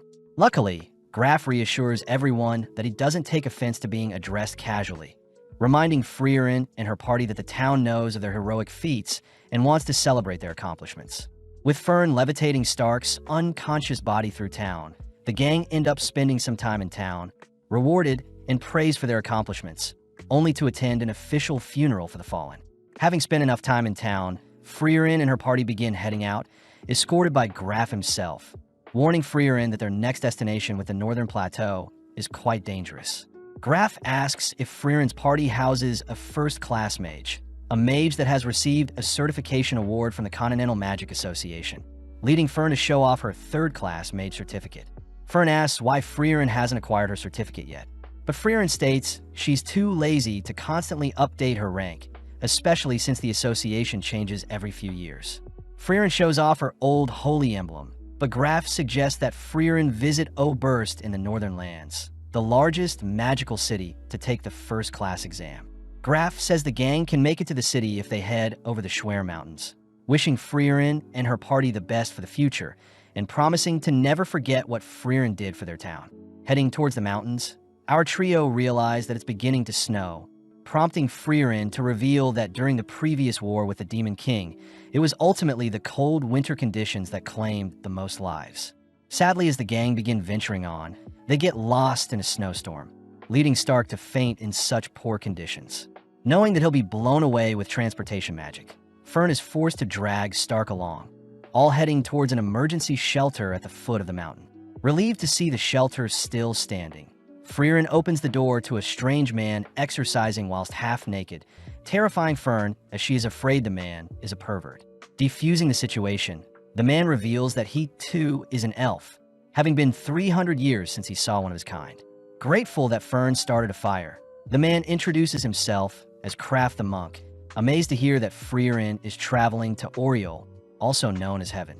Just then, Fern states that Stark's body is getting colder, cutting to Stark's perspective where he's dreaming of a massive jumbo berry dessert, only to awaken to see Kraft sharing a bed with him. Terrified at first, Stark suddenly realizes how refined Kraft's body is, having never heard of Kraft before, but it's apparent that Kraft is quite skilled. Asking Stark to remain in the shelter, Kraft, Fern, and Fern head out to retrieve Kraft's frozen supplies, grateful to have mages to help unfreeze his frozen carriage. Kraft takes the chance to learn more about Fern. Impressed to hear Fern used to be in the hero party, but Fern refuses to reveal any more about her past. Forced to wait out the storm, the four end up sharing meals and spending time together, cutting to 6 months later where the blistering cold winds have finally died down. Kraft is seen carving a pendant for Fern, happy to hear that Fern is religious as well. Fern asks why Kraft believes the world has a god, especially since the god of creation hasn't shown herself ever. But Kraft says he used to be a non-believer as well. Sadly, when all the people that once knew Kraft had passed away, Kraft had left his faith in the hands of God, reminding Fern that once someone passes away, their legacy will be sealed. Therefore, Kraft asks that Fern open up about her past. That way he can pray for her if she ever disappears. Flashing back, we see Himmel and Eisen playing with the orphans of a newly opened village. But off to the side, Fern voices how surprised she was when she heard Hyder funded the orphans' reconstruction himself. Amused, Hyder reveals that he too was an orphan, asking to learn more about Fern's past. That way he can pray for Fern's future. Fern sadly refuses to share anything, believing that her life has been very boring. But Hyder reveals that he knows Fern has been concealing her mana permanently, something Hyder knows only exceptional mages are capable of. Hyder adds that he wants to learn more about Fern, in case he has a mage daughter, putting a smile on Fern's face as she tells Kraft that she already has someone that has prayed for her. Relieved to hear so, Kraft prays that Fern reunite with her friends in heaven. Heading off as Kraft states that Fern and himself will hopefully meet in the next few centuries, officially parting ways. Trudging through the piles of snow, Fern ends up falling asleep, worrying Fern as she wonders if she should allow Stark to carry her precious master. In Fern's dream, she remembers the time when herself and the hero party first set out, annoyed to have only received 10 copper coins to kickstart their adventure. Motivated to earn lots of money through their adventures, Himmel unsheathes his hero's blade. But sadly, Hyder says the blade is a replica. Himmel had received the replica from saving a merchant and decided to become a true hero when a young Hyder accused Himmel of only ever being a fake hero. With Himmel declaring that he'll one day acquire the real hero's sword, Fern suddenly awakens from her dream, instructing Fern to head north towards a nearby village. Seeing as Fern is still unable to walk, Fern soldiers on with Fern on her back, refusing to allow Stark to carry Fern.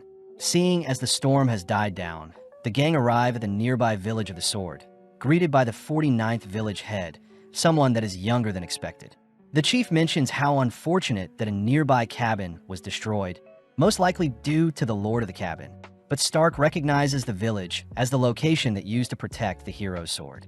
Stark remembers that there was a sword that remained in a stone for centuries, up until Himmel himself drew the sword, a blade that would only accept a true hero. Heading to warm up in a nearby cabin, the chief cries that Fern was meant to check on them every 50 years, but Fern reasons that a checkup every 80 years would be fine as well. Seeing as the town is in dire need of monster extermination, the gang head out the next day, slaying some nearby snow beasts.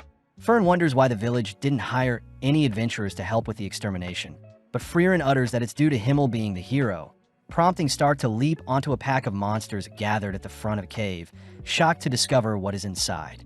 Before Stark can ask Fern about what is in the cave, the Lord appears from the snow, squashing Stark, but Fern realizes that the Lord has gotten weaker over the years. Before the Lord can attack Fern, Stark appears, severing one of the creature's arms, prompting Fern to cast a barrier to protect Fern from the creature's second claw. Pleased by her students' attacks, Fern decimates the Lord with one single spell, fulfilling her duties. Heading over to Stark, Stark asks to know why the hero's sword is still in the stone, but Fern utters that the sword's aura is attracting the monsters, but a barrier is protecting the monsters from claiming the sword. Seeing as Stark is more curious as to why the sword is still here, Fern gets permission from the chief to tell the truth, revealing that Himmel actually failed to draw the sword from the stone. Even after failing, Himmel promised to slay the Demon King, fulfilling his promise and ultimately became a true hero, even without the magical sword. Fern wonders why people would lie about Himmel retrieving the sword. But Frieren reminds everyone that a hero doesn't need embarrassing stories staining their legacy, and is meant to be a pillar to shape and inspire future generations. As everyone leaves the scene, Stark can't help but stare at the blade, suddenly remembering a flashback, only to cut to later that day where the gang prepare to depart, promising to return in 50 years' time.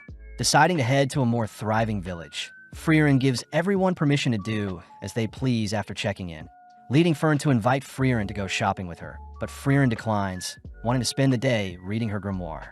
Out of nowhere, Frieren suddenly remembers today is Stark's 18th birthday, shocking Fern as she hasn't thought of what present to get Stark. Fern is curious if Frieren has prepared something for Stark, making Frieren gleefully rush towards her suitcase, unveiling a potion that dissolves clothing, an item that Frieren learned men would love. Annoyed, Fern dumps the potion all over Frieren, storming off at how disgusting Frieren's present was. But now left alone, Frieren wonders what present to get Stark now. Reaching for a ring, Frieren wonders if Stark is worthy of such an item, but instead retrieves a piece of paper with some writing. Following Fern, she decides to gather intel on Stark's likes and dislikes. But upon discovering that Stark is not in his room, Fern goes out in search of him. Asking around, Fern is surprised to hear Stark has already been helping out the villagers, ultimately locating Stark gazing out into the view. Relieved to see Stark is so mature, Fern slowly approaches Stark but freezes upon hearing Stark admire the breast and turd-shaped clouds. Calling out to Stark, Fern glares at Stark for being so childish, but asks if Stark would like to go on a walk with her. Seeing Fern so quiet, Stark wonders what he may have done to upset her, but Fern begins panicking, wondering how she can find a gift for Stark without being suspicious. Not wanting to stress too much, Fern simply asks what Stark would like for his birthday, but gets irritated seeing Stark so confused as to why Fern is willing to get him a birthday present. Annoyed, Fern storms off, but is shocked to hear that Stark never received a present from Eisen nor his family, as Stark says they didn't care about him. Stark reveals that his family was a group of warriors, flashing back to when Stark's father scolded the village warriors for being so weak, asking them to be more like Stoltz, uninjured and cold-blooded. Stark's father reminds Stoltz that he's the strongest in the village, compared to Stark, who has no talent and hasn't even slayed a monster yet. Even though his father didn't want Stoltz around Stark, Stoltz chose to spend time and train Stark. Sadly, when a demon attacked his village, Stark was the lone survivor, having fled when everyone else fought for their village. Stark wonders if Himmel would have stayed and fought till the very end, but Fern reassures Stark that he's a changed man, asking Stark to accompany her and pick a present for himself. Settling on a silver bracelet, the two return to Frieren, who has served up some massive hamburger steaks, something that pleases Stark as he wouldn't receive any gifts from Eisen, but would receive a hearty hamburger steak meal during his birthdays. Frieren takes the chance to reveal how awkward warriors are when it comes to expressing their emotions, mentioning how Eisen would only serve large hamburger steaks on people's birthday as a sign of respect for a warrior that has worked hard. Stark suddenly realizes that Stoltz would also cook him a hamburger steak during his younger years, remembering the moment when Stoltz had instructed Stark to flee and live, finally coming to his senses as he sees his family truly cared for him. Tasting the hamburger steak, Stark thanks Frieren for the meal, curious as to what the potion Frieren is carrying, but Fern simply calls Stark a pervert. Several days later, we see Frieren chatting with Sain, someone who is intrigued to hear that Frieren is an adventurer, as he too used to dream of becoming one.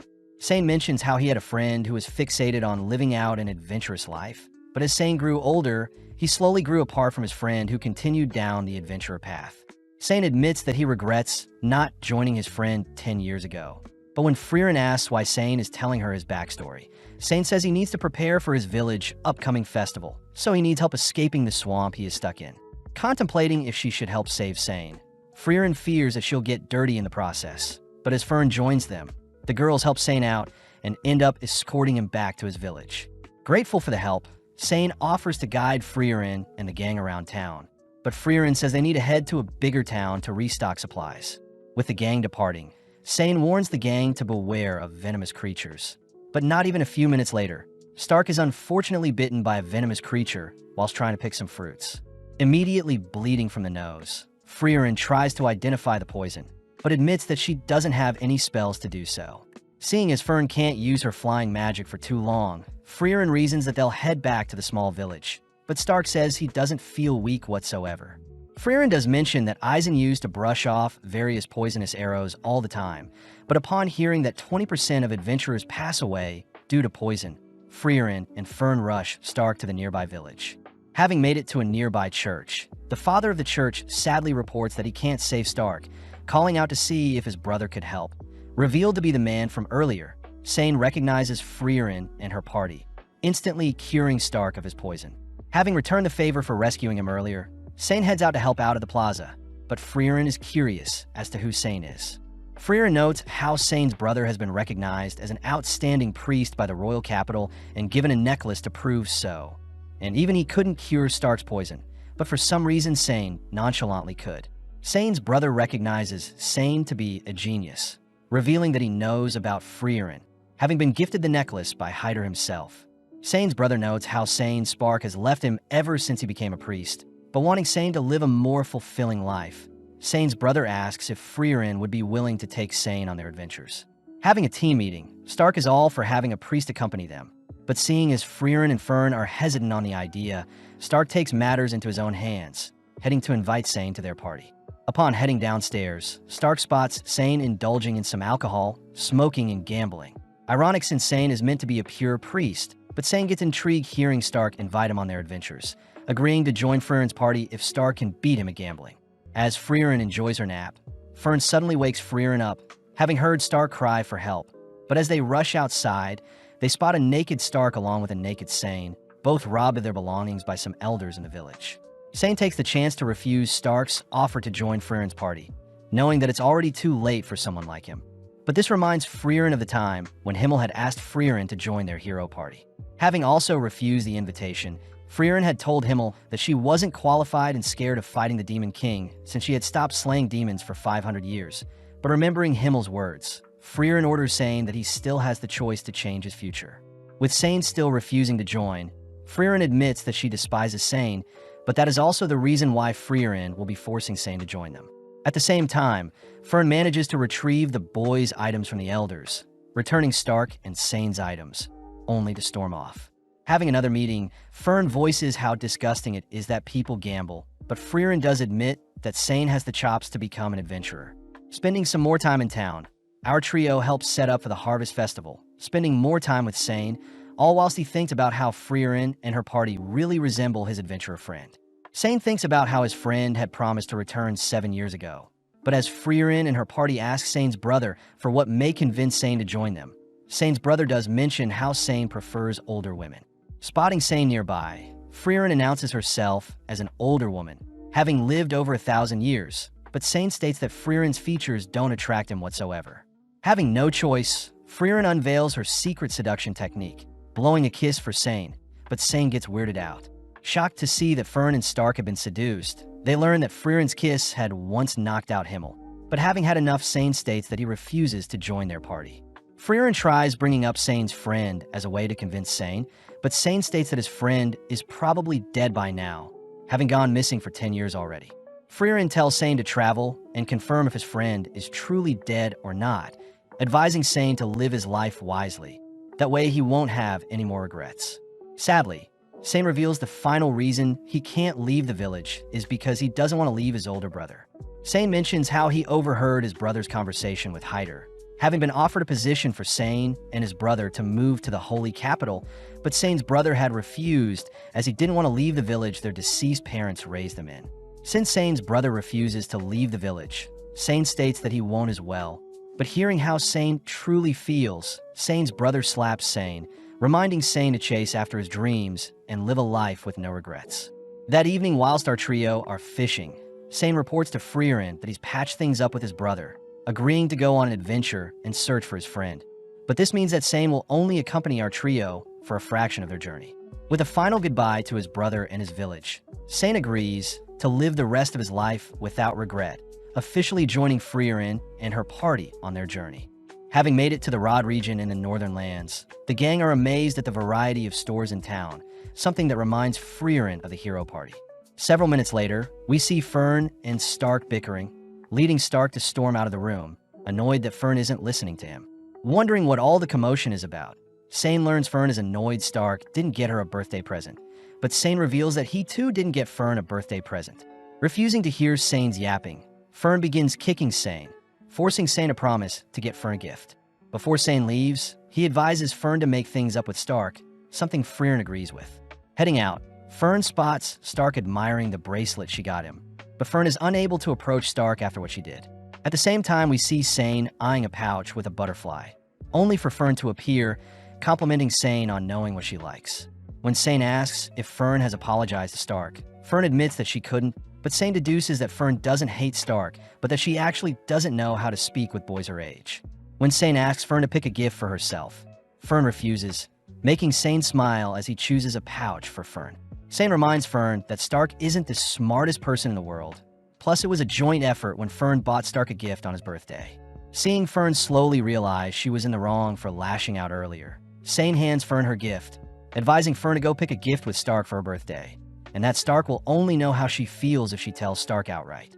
Grateful for the advice, Fern starts by apologizing to Sain for kicking him earlier, only to head to Stark's location before sundown. Before Fern can say anything, Stark admits that he wanted to buy a gift with Fern since he didn't know what she would like, amusing Fern as she apologizes for being too harsh earlier. With both heading out to search for a gift together, we see Fern spying on the two, caught by Sain, who is jealous that Stark and Fern can afford to argue as the older people get. They tend to avoid conflict at all costs. Sain wonders how Fern has been able to deal with the two kids up until now.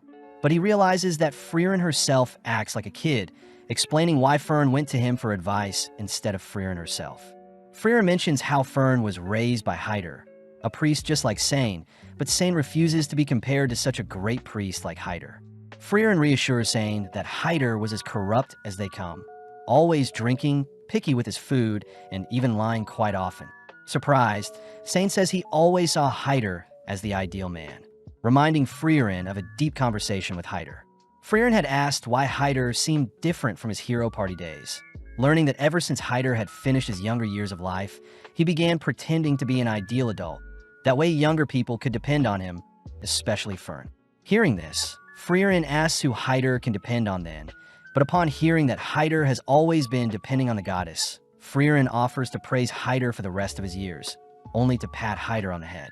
In the present, Fern pats Sain on the head, praising Sain for his mature thinking, but Sain gets annoyed, all while Stark and Fern settle on a bracelet for Fern's birthday gift. Now in the Bandwoods, Fern thanks the carriage driver for giving them a lift, learning that the driver is a merchant that owns an accessory store in the nearby town. Impressed by the merchant's sale tactics, Fern suggests that Fern visit the store later, but suddenly spots the bracelet Stark bought for Fern, flustering Fern. Fern utters that Himmel had once bought her a ring with a similar design, but upon digging up the ring, the carriage suddenly violently shakes. Having been snatched up by a massive bird, the gang wonder how they should proceed, with Stark suggesting they take out the bird and Fern levitate the carriage afterwards. Sadly, Fern reveals that flying magic was only discovered 40 years ago and that the humans had stolen the flying technique from demons, meaning most flying magic can only be briefly used on objects smaller than a human. Fern suggests that she fly away with the merchant, Fern fly away with Sain, and Stark leap out of the carriage. But Stark reminds Fern that he is a human, disappointing Fern as she remembers Eisen would easily tank any free falls. Fern suggests that they levitate the carriage right before it hits the ground, and seeing as the bird is preparing to slam the carriage into the ground, Fern leaps outside, instantly slaying the creature. As the carriage begins to free fall, Fern manages to save everyone, but everything is still damaged. Having healed the horse, the gang begin repairing the destroyed carriage the next day, but Fern is more concerned that she lost her ring. Elsewhere, the others begin preparing some food, all wondering why it has gotten warmer recently. But Sain takes the chance to praise Stark for dedicating 3 hours to find a gift Fern would like. Although Fern can overhear the boys' conversation, she is happy that Stark is proud of the choice as well. But Sain reveals that the design on the bracelet is a mirrored lotus representing eternal love.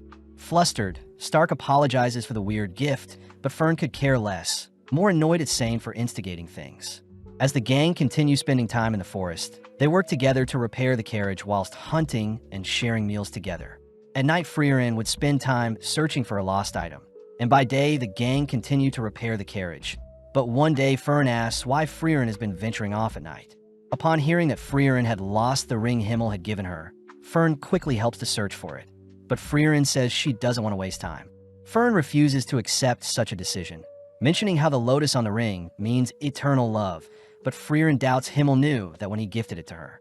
Upon telling the others about the lost ring, the merchant actually reveals that he has a spell for finding lost jewelry and accessories, as most people in town would often lose their valuables.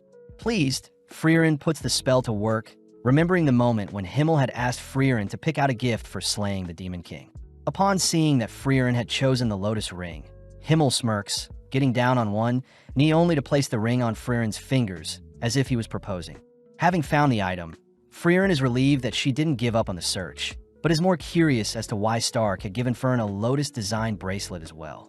Moving on to the Lob Hills, Fern is seen exhausted, collapsing onto Frieren, but this makes Sain wonder how long Fern and Frieren have known each other. Fern utters that it's been 4 years, and Stark adds that he's been with everyone for 1 year. But as the gang continue on their journey, Sain mentions how their party lacks something. Frieren says they have a frontliner, 2 mages, and a priest, making Fern suggest they need a thief to help deal with the mimic chest that Frieren keeps getting caught in. Sain suggests that they add a mature older lady, but as the gang enter the next village, they're all horrified to see everyone is unconscious. Inspecting the bodies, the gang confirm that everyone is simply asleep, something Frieren recognizes as a curse. Frieren explains that curses are spells cast by monsters and demons, with the most well-known ones being turning people into stone and putting them to sleep, magic that humans aren't able to unravel. Luckily, priests draw their magic from the goddess, and it's the role of the clergy to unravel such spells, meaning Sain may be able to identify and break said curse. As the gang gives Sain some room to assess the situation, Stark asks what's so special about magic from the goddess, learning that the goddess's magic are recorded in holy scriptures, and just like demon magic, only the owners can read and interpret such magic. Additionally, those able to read and learn the goddess's magic are naturally blessed with protection from curses, making priests a natural counter to curses. Heading outside, Frieren admits that even magic is unable to detect curses, but just then Sain reports that he's detected the source of said curse and that it'll be faster to defeat the monster inflicting said curse. Before the gang can head off, Stark is revealed to have been cursed and fallen asleep, prompting the gang to hurry. As they travel through the night, they levitate Stark's body with them, but as night falls, Fern ends up falling asleep as well. With no other choice, Frieren conceals the lovebirds with a barrier, leaving only Frieren and Sain alone. The deeper they venture into the forest, the more sleepy Frieren gets, asking Sain to wake her up when they encounter the monster, but Sain cries that he can only wake Frieren up for 5 seconds. Sensing the creature nearby, Sain has no choice but to carry Frieren with him, placing Frieren down as he finally comes face to face with a subspecies of the Chaos Flowers. Knowing that the monster is slowly draining the mana of its victims, Sain begins to evade the monster's advances, reciting that Chaos Flowers merge with local flora to exist and that their cores are their weaknesses. Taking out his book, Sain conjures several holy spears, aiming it at the core of the flower, but is surprised to see the monster had deflected the projectiles with its leaves. Wondering if he should awaken Frieren to help, Sain fears that 5 seconds won't be enough to explain the situation, fearing that if the flower deflected one of Frieren's powerful spells, the whole surrounding village would be wiped out. Just then, Sain remembers Hyder's stories, telling Sain and his best friend that Hyder would always have trouble communicating with Frieren, but Hyder always trusted Frieren no matter what. Choosing to bet everything he can on these next 5 seconds, Sain breaks Frieren from the sleeping curse. But before Sain can explain the situation, Frieren instantly shoots down the monster with a single spell. The next morning, Stark awakens next to Fern, all heading back to the village, only to be praised for saving them. As the gang head off, Sain admits how amazing Frieren was, having known instantly what type of monster it was and how to defeat it. Frieren takes the chance to praise Sain for trusting her, finally making it to the halfway point of Vorig, where their next goal is Oberst. Out of nowhere, a noble appears, inspecting and praising Stark's body only to take the 4 to his mansion. Recognizing the noble as Lord Ordin, Frieren asks that Ordin not do as he pleases, revealing that she knows the Ordin family is one of the 3 great families in the Northern Land, and that Ordin's grandfather was impulsive like Ordin himself. Seeing as Ordin is quite stubborn, Frieren attempts to leave, but upon hearing that they are low on funds, Frieren agrees to hear what Ordin is offering. As they walk through the mansion, Ordin asks where Stark is from, but upon hearing that Stark is a warrior from the Klee region, Ordin reveals that his family originates from the same village. Showing a picture of his son, Wirt, Ordin says that Stark looks exactly like Wirt, the heir and hero of the city. When Frieren asks to know what Ordin wants, Ordin reveals that his son had passed away whilst fighting a demon, giving his life to ensure the demon was defeated. Ordin says only Gable the butler and a few others know of Wirt's death, and that he would like Stark to stall and keep up the town's morale as they rebuild their city's army. Ordin states that there will be a party 3 months from today that he wants Stark to attend, offering to pay Frieren 10 straw gold coins and any grimoire of her choosing if Stark accepts. With no other choice, Gable begins teaching Stark the proper etiquette, all while Sain drinks out and the girls enjoy tasty snacks. One day, Fern spots Stark loitering around, exhausted from everything he has to remember, but caught off guard when Stark shows Fern what he's been practicing. With Fern weirded out, Stark heads to speak with Ordin, wondering how Ordin feels having only been 2 months since Wirt passed away. Ordin mentions how he already planned a replacement, but Stark looks closer to Wirt, admitting that he doesn't like pretending that his son is still alive. Heading outside, Ordin introduces Mutt, his second son and new future heir, someone Ordin doesn't believe is as great as Wirt, reminding Stark of his own family dynamic. Given a wooden sword, Ordin asks Stark to demonstrate his strikes, but upon seeing Stark shake profusely, Ordin asks Stark to be confident, reassuring Stark that he isn't so strict. Stark takes the chance to ask Ordin how he feels about Mutt, happy to hear that although Ordin is strict with Mutt, Ordin still values Mutt, deeply believing that Mutt will one day surpass Ordin himself. Elsewhere, Ordin asks Fern to attend the party with Stark, immediately putting Fern to work, ultimately leading up to the big day. With Stark and Fern tired from the past 3 months, they both reason that they might as well show off their hard work, leading Stark to ask Fern to accompany him for a dance. At first, they start slow since Fern is quite nervous, but taking the lead, Stark guides and encourages Fern to be more confident, all while Sain and Frieren watch from the side. With the party over, Ordin is seen removing his eye patch, wondering if Wirt would be alive if it weren't for his injury. Seeing Stark appear, Ordin orders Gable to give Frieren her rewards, praising Stark for being a great warrior. Before Ordin can offer Stark to remain by his side, Stark refuses as Stark can't replace Ordin's dead son, and Ordin can't replace Stark's dead father. Ordin reveals that Wirt and himself had a fight during their last conversation, something Stark can relate to, as he too needs to apologize and return to Eisen before it's too late. Flashing back, we see Sain passing time by fishing, but is interrupted by his friend who drags Sain along to take photos with him, a memory Sain still thinks about.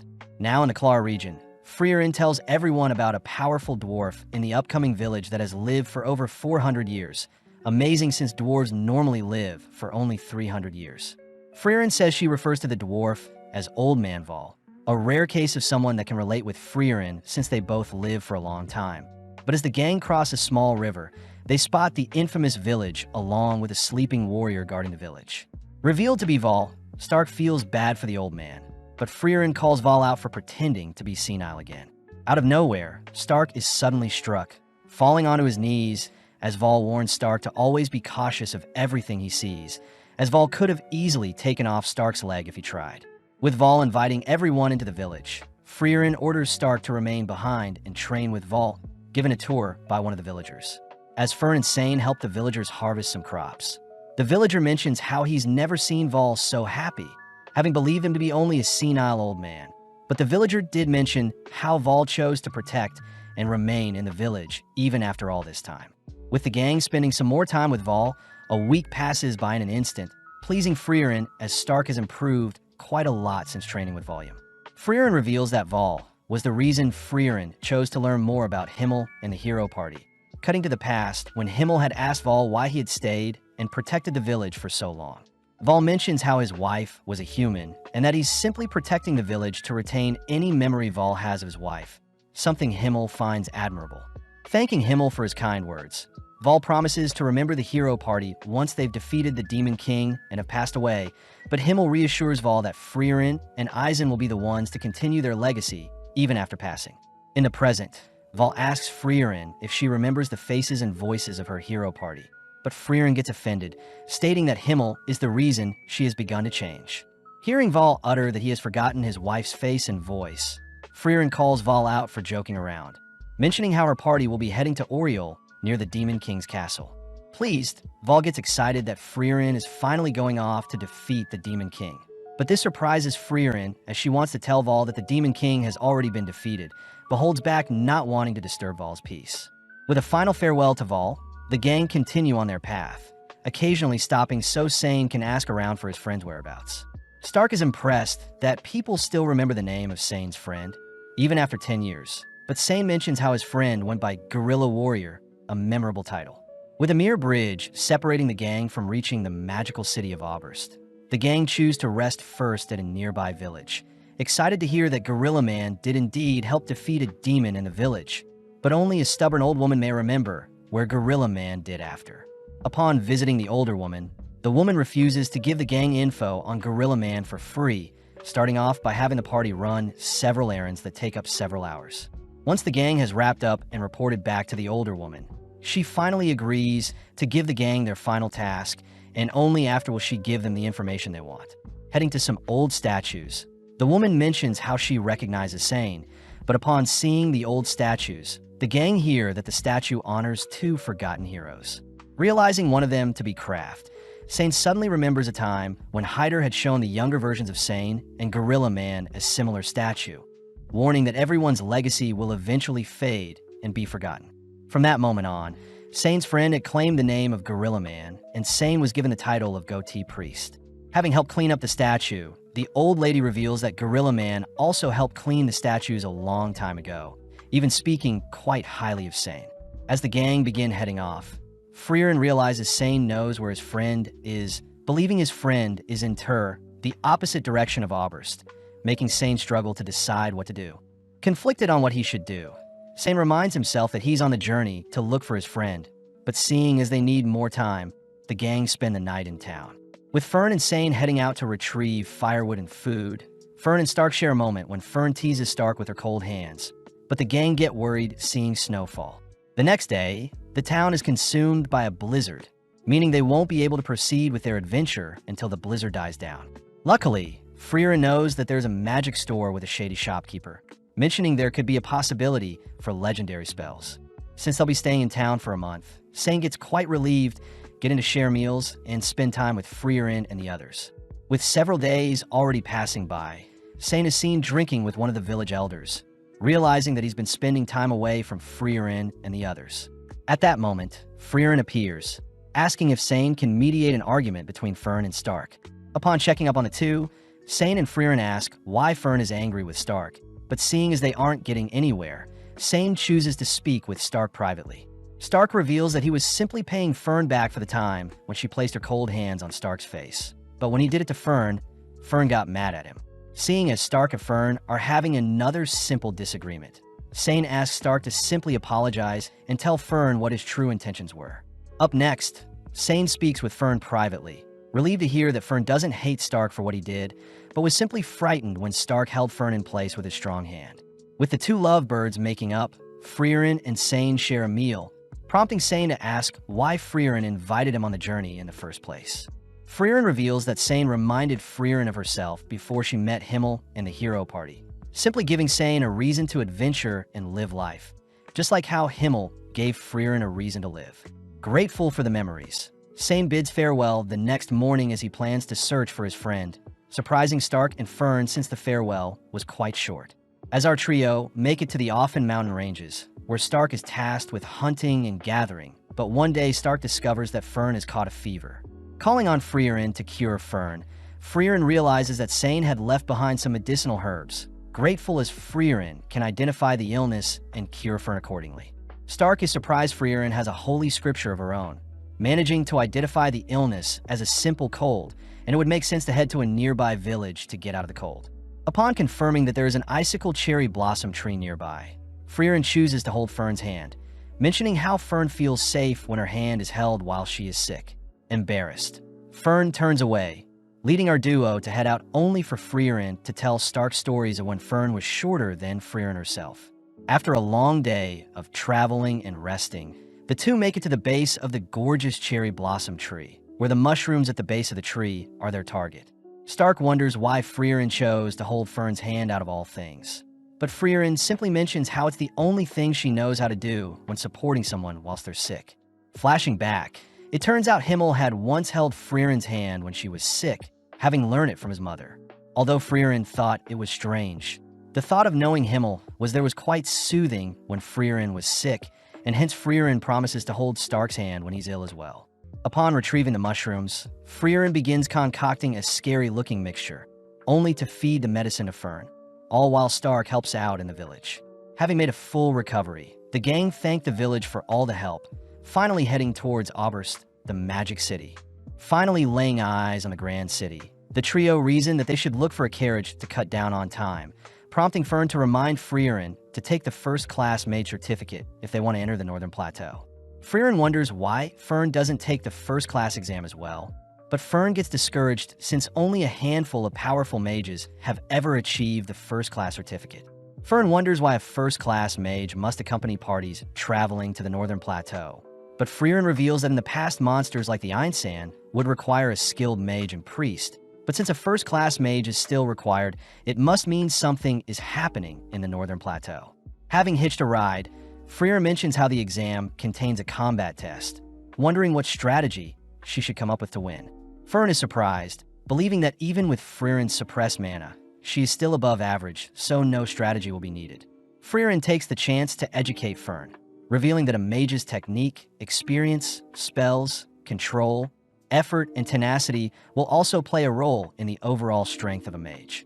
Frierin adds that she's lost 11 times to mages with less mana than herself, these being 4 demons, one of which was Qual, 1 elf, and 6 humans. At the same time, we see a green-haired mage traveling by foot to Graf Franit's domain, stopping to take a break, only to run into some bandits. Before the bandits can attack the mage, Kraft appears, nonchalantly beating and scaring the bandits off. The mage thanks Kraft, introducing herself as Yubel the mage. But Kraft reveals that he wasn't here to save Yubel, but in fact he was protecting the bandits, having found the corpses of other bandits torn up by a powerful mage. As both part ways, Yubel mentions how she's heading to take the first-class exam, reminding Kraft that Frierin had planned to do the same thing as well. Now at the Magic Association in town, the receptionist tells Frierin that her exam is in 2 months and that first-class exams can be taken once every 3 years. Upon hearing that a 5th-class mage or higher certification is needed before taking the exam, Frierin attempts to flee, but Fern stops Frierin, reminding her that they need a first-class mage to continue their journey. Frierin states that they can simply hire a first-class mage or travel by sea, but Fern says that they don't have the finance to afford such a thing. Taking out her old holy emblem, Frierin asks if her emblem can be used for anything, but out of nowhere an older gentleman asks to have a close look at Frierin's emblem, shocked at what he sees. That afternoon, Frierin is surprised someone recognized her holy emblem, flashing back to her time in the hero party when Frierin had shown off her emblem to the others. Sad to see that her party also doesn't know what the emblem symbolizes, but both the hero party and her current party remind Frierin that they have no doubt that Frierin is an incredible mage. Reading up on the regulations set by the Continental Magic Association, a proper mage is someone who achieves at least a 5th-class title, learning that Fern took a 3rd-class title since it was the most available test at the time. Frierin reads that there are 600 mages with at least a 5th-class title, but including apprentices from the 6th to the 9th class, there are 2,000 mages. Out of the bunch, there are 45 first-class mages, and first-class exams are held every 3 years either at Oberst or the Holy City of Strahl. Sadly, there have been no new first-class mages as of recently, and ever since the Demon King was defeated, mages have become quite rare. Since both girls will be taking the first-class exam, they both begin training, even spending time to celebrate Frierin's birthday, ultimately leading to the big day. Now in front of the exam proctor, the first-class mage Janot, amongst the examinees, the examiners take note of Werbel, a 2nd-class mage and captain of the Northern Magic Corps. Next is Denkin, the 2nd-class mage that had recently acquired the Imperial Mage title, and finally is Fern, the youngest 3rd-class mage with top marks. Looking around a bit more, the examiners also spot Yubel, a 3rd-class mage who failed her recent 2nd-class exam, but this was because she ended slaying her 1st-class mage examiner. Additionally, the examiners notice Frierin exuding a potent amount of mana, but just then Janot reveals that the 57 examinees present will be split into groups of 3 for their first test. With everyone given a magic bracelet, Frierin realizes that the bracelet needs to be infused with magic, allowing her to see the glow of her party members' bracelets. with Frieren stumbling upon her rowdy party members. Fern is also coincidentally partied up with Yubel, all heading to the first testing grounds. Jeannot explains that the small birds called stills live in the area, only to assign all parties to retrieve a still by sunset the next day if they want to pass. Plus, all party members must be present for it to count. Upon hearing that parties can't leave the testing grounds, Frieren feels helpless spotting her two teammates fighting over the birdcage. Defusing the situation, Frieren introduces herself, learning her teammates go by Lawine and Carney, the third-class mages. Carney mentions how Lawine and herself go way back, but they both admit they've never encountered a still before, all three reasoning they should all focus up to track down a still. With Carney and Lawine continuing to bicker and fight, Carney gets exhausted, forcing the girls to rest for a bit. Seeing as they're wasting time, Lawine suggests that she continues to search alone, learning that Lawine is stronger than Carney, but Lawine admits that she doesn't compare to Frieren. With Frieren advising that Lawine watch the skies, Frieren takes a breather, but Carney wonders why Frieren asked Lawine to watch the skies. Frieren wonders if Carney struggles to detect mana, but suddenly Lawine appears, reporting that she's found a still. Instantly, Carney attempts to trap the bird in a water barrier, but when the bird evades, Lawine manages to freeze the water, ultimately capturing the still. Although Frieren praises the girl's attempt, the still instantly disappears, dousing the girls with water as Frieren reveals that stills move faster than the speed of sound, suggesting that they continue to observe the bird before capturing it. Spending more time together, Carney and Lawine continue to argue, and sadly they fail to capture a single still, but they choose to set up camp as night falls. That night, Carney awakens to the sound of rain, only to notice that Frieren is missing, only to go out in search of her. Having made it to a cliff, Carney wonders where the sound of rain is coming from, but is suddenly attacked by a monster. Pinned down and without her staff, Carney cries for Lawine, but out of nowhere Frieren binds the creature, reminding Carney to watch the skies. Giving Carney time to calm down, Frieren wonders why Carney and Lawine work well together even though they hate each other. Carney reveals that she is quite a coward, remembering a time when Lawine had stayed back to help Carney learn how to fly, even giving Carney several compliments to cheer her on. When Carney still refused to fly, Lawine kicked Carney off the cliff, impressed that Carney learned to fly when it mattered the most. Frieren is happy to hear that Carney and Lawine appreciate each other after all, but is more intrigued to hear that Carney has come up with a plan to capture a still.